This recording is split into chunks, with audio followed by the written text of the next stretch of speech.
അസ്സലാമു അലൈക്കും വറഹ്മത്തുള്ളാ. പ്രിയപ്പെട്ട കുട്ടികളെ, 3-ാം ക്ലാസ്സിലെ തജ്വീദിലെ അവസാനത്തെ പാഠം 13-ാമത്തെ പാഠം അൽ ഇഖ്ഫാഉ. ഇഖ്ഫ ആണ് നമ്മൾ പഠിക്കാൻ പോകുന്നത്. ഈ പാഠമാണ് ഇന്ന് നമ്മൾ റിവിഷൻ ചെയ്യാൻ പോകുന്നത്.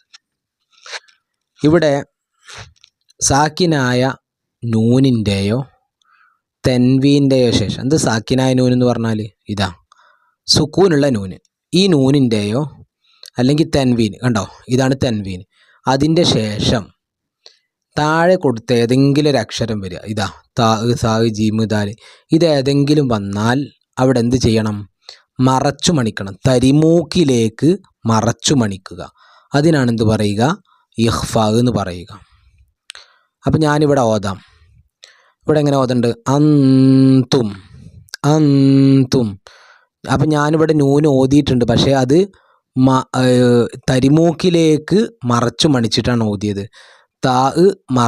തായിലേക്ക് ഇങ്ങനെ മറച്ചിട്ടാണ് ഓതുന്നത്. അന്തും മൻ തസക്ക അദിനിൻ തജിരി. അപ്പം ഇനി നിങ്ങൾ ഈ പാഠത്തിൽ പഠിക്കേണ്ടത്, ഒന്നാമതായി പഠിക്കേണ്ടത് ഇഖ്ഫാഇൻ്റെ 3-2 ഉദാഹരണം പഠിക്കുക. അപ്പോൾ ഇതന്നെ പഠിച്ചാൽ മതി. അന്തും മൻ തസക്ക അദിനിൻ തജിരി, ഈ 3 ഉദാഹരണത്തിൽ നിന്ന് 2 എന്തായാലും പഠിക്കുക. പരീക്ഷയ്ക്ക് ഉദാഹരണം എഴുതാൻ വരും, ഇഖ്ഫാഇൻ്റെ ഉദാഹരണം, അല്ലെങ്കിൽ കുറച്ച് ഉദാഹരണം തന്നിട്ട് അതിൽ നിന്ന് ഇഖ്ഫാഇൻ്റെ ഉദാഹരണം തിരഞ്ഞെടുക്കാൻ വരും. അപ്പോൾ ഇഖ്ഫാഇൻ്റെ ഉദാഹരണം തിരഞ്ഞെടുക്കണമെങ്കിൽ ഈ നൂനുണ്ടല്ലോ, ഈ നൂനിൻ്റെയോ അല്ലെങ്കിൽ ഈ തെൻവീൻ ഉണ്ടല്ലോ, ഇതിൻ്റെയോ ശേഷം ഇതിൽപ്പെട്ട ഏതെങ്കിലും അക്ഷരം ഉണ്ടോ നോക്കണം. ഉണ്ടെങ്കിൽ എന്താണ്? അത് ഇഖ്ഫാഇൻ്റെ ഉദാഹരണമാണ്.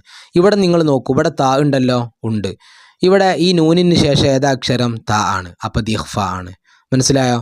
പിന്നെ ഇവിടെ നൂനിന് ശേഷം ആരാണ്? താ ആണ്, അപ്പോൾ അത് ഇഖ്ഫാ ആണ്. ഇവിടെ തൻവീന് ശേഷം ആരാണ്? താ ആണ്, ഇഖ്ഫാ ആണ്. ഇവിടെ നൂനിന് ശേഷം ഈ അക്ഷരമാണ്. സാ ആണെങ്കിലോ, നമ്മൾ സല്ലാജത്തും പാഠത്തിൽ പഠിക്കുന്ന സാ ആണെങ്കിലോ അപ്പോഴും ഇഖ്ഫാ തന്നെയാണ്. ഇതിലേത് ഈ അക്ഷരങ്ങൾ ഏത് അക്ഷരം ഈ നൂനിന് ശേഷമോ തൻവീന് ശേഷമോ വന്നാൽ അത് ഇഖ്ഫാ ആയിരിക്കും. എന്താ ഇഖ്ഫാ എന്ന് പറഞ്ഞാൽ? ഇത് അതിൻ്റെ ഉത്തരത തരിമൂക്കിലേക്ക് മറച്ചു മണിക്കുക. തരിമൂക്കിലേക്ക് മറച്ചു മണിക്കുക. അത് നമ്മൾ മുമ്പത്തെ പാഠത്തിൽ ഇഖ്ഫാഇൻ്റെ മീനിങ് നമ്മൾ പഠിച്ചിട്ടുണ്ട്. ഒരു നീലക്കോളം നമുക്ക് ഓർമ്മയല്ലേ? ഇതാ ഈ നീലക്കോളം നിർബന്ധമായും ബൈഹാട്ടാക്കണം. ഇൽഹാർ, വെളിവാക്കൽ, ഇങ്ങനെ ഇവിടെ പഠിച്ചിട്ടുണ്ട്. ഇഖ്ഫാ തരിമൂക്കിലേക്ക് മറച്ചു മണിക്കണം. അപ്പോൾ അത് നിങ്ങൾ പഠിക്കുക. അപ്പോൾ ഈ പാഠം നമുക്കൊന്ന് വായിക്കാം. അൽ ഇഖ്ഫാഉ. ഉദാഹരണങ്ങൾ: അന്തും മൻ തസക്ക അദിനിൻ തജിരി. ഇവയിൽ സാക്കിനായ നൂനിനും തൻവീനിനും ശേഷം താവ് വന്നിരിക്കുന്നു. സാക്കിനായ നൂന് എന്ന് പറഞ്ഞാൽ ഇതാ സുക്കൂനുള്ള നൂന്. തൻവീൻ എന്ന് പറഞ്ഞാൽ ഇത്. അതിന് ശേഷം ആര് വന്നിരിക്കുന്നു? താവ് വന്നിരിക്കുന്നു. എല്ലാത്തിനും താ അല്ലേ? ഓക്കെ. ഇവിടെ നൂനിനെയും തൻവീനിനെയും വ്യക്തമാക്കി ഉച്ചരിക്കുന്നില്ല. എന്താ വ്യക്തമാക്കുക പറഞ്ഞാൽ? നമ്മൾ ഇൽഹാറാക്കുക, വെളിവാക്കണില്ലല്ലോ. ഇവിടെ അൻ എന്ന് പറയുന്നുണ്ടോ? ഇല്ല. അന്തും നൂനും താവും കൂടി ഇങ്ങനെ ജോയിൻ്റ് ആക്കിയിട്ടാണ് നമ്മൾ എന്ത് ചെയ്യുന്നത്? ഓതുന്നത്. മറ്റൊരു ഹർഫിലേക്ക് ചേർക്കുകയോ മീമായി മറിക്കുകയോ ചെയ്യുന്നില്ല. എന്നാൽ അടുത്ത അക്ഷരത്തിലേക്ക് ചേർക്കുന്നുണ്ടോ? ചേർക്കുന്നില്ല. മിമ്മർക്കതിന് അതുപോലെ ചേർക്കുന്നുണ്ടോ? ഇല്ല. പകരം അവ തരിമൂക്കിലേക്ക് മറച്ചു മണിച്ചു പറയുകയാണ് ചെയ്യുന്നത്. തരിമൂക്കിലേക്ക്, ഇത് ശരിക്കും പഠിക്കണേ. എന്താണ് ഇഖ്ഫാ എന്നുള്ളതിൻ്റെ ഉത്തരമാണിത്. തരിമൂക്കിലേക്ക് മറച്ചു മണിച്ചു പറയുകയാണ് ചെയ്യുന്നത്. ഇതിന് ഇഖ്ഫാ എന്ന് പറയുന്നു. അപ്പോൾ ചോദ്യം, എന്താണ് ഇഖ്ഫാ? തരിമൂക്കിലേക്ക് മറച്ചു മണിക്കലാണ് ഇഖ്ഫാ. ഇനി ഇത്തരം 15 അക്ഷരങ്ങളുണ്ട്, അവ ചുവടെ കൊടുക്കുന്നു. അപ്പോൾ പരീക്ഷയ്ക്ക് ചോദ്യം വരും, ഇഖ്ഫാഇൻ്റെ അക്ഷരം എത്ര? എല്ലാ പരീക്ഷയ്ക്കും വരുന്ന ഷുവർ ചോദ്യമാണ്, നിർബന്ധമായും പഠിക്കണം. ഇഖ്ഫാഇൻ്റെ അക്ഷരം 15, 15, 15. മറക്കണ്ട, എല്ലാവരും ഉറപ്പിച്ച് അവിടെ എഴുതി വെച്ചോളൂ.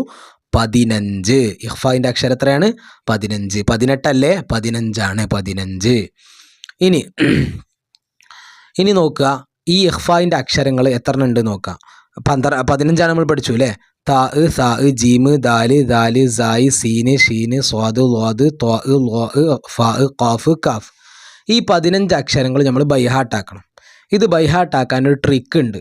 അത് ഞാൻ അടുത്ത വീഡിയോയിൽ ഞാൻ പറയാം. അത് അടുത്ത നമ്മൾ ഇതിന് മുമ്പുള്ള പാഠങ്ങൾ റിവിഷൻ ചെയ്യുമ്പോൾ ഞാൻ പറയാം അത് പഠിക്കാനുള്ള ട്രിക്ക്. നോക്കുക, താ ഒഴിച്ചുള്ള അക്ഷരങ്ങളുടെ ഉദാഹരണങ്ങൾ നിങ്ങൾ ഖുർആനിൽ നിന്ന് കണ്ടെത്താൻ ശ്രമിക്കുക. അപ്പോൾ നിങ്ങൾ ഖുർആനിൽ കണ്ടെത്തണം ഈ താ അല്ലാത്ത ഏതൊക്കെ അക്ഷരങ്ങൾ ഈ നൂനിനും തൻവീനു ശേഷം വന്നത്, അതിൻ്റെ ഉദാഹരണങ്ങൾ കണ്ടെത്തണം. അപ്പോൾ ഈ പാഠത്തിൽ നിങ്ങൾ നിർബന്ധമായും പഠിക്കേണ്ടത് ഒന്ന് ഇഖ്ഫായിന് ഉദാഹരണം, 2 ഉദാഹരണം പഠിക്കുക.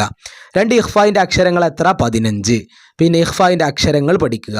പിന്നെ നാലാമത്തെ ചോദ്യം പിന്നെ ഇഖ്ഫ എന്നാൽ എന്ത്? തരിമൂക്കിലേക്ക് മറച്ചു മണിക്കുക. ഇത്രയും കാര്യങ്ങളാണ് ഈ പാഠത്തിൽ നിന്ന് വരുള്ളൂ, പരീക്ഷയ്ക്ക് വരുള്ളൂ. അതുകൊണ്ട് നല്ല ഉഷാറായി പഠിക്കുക. അള്ളാഹു എല്ലാവർക്കും നല്ല വിജയം നൽകട്ടെ. അസ്സലാമു അലൈക്കും.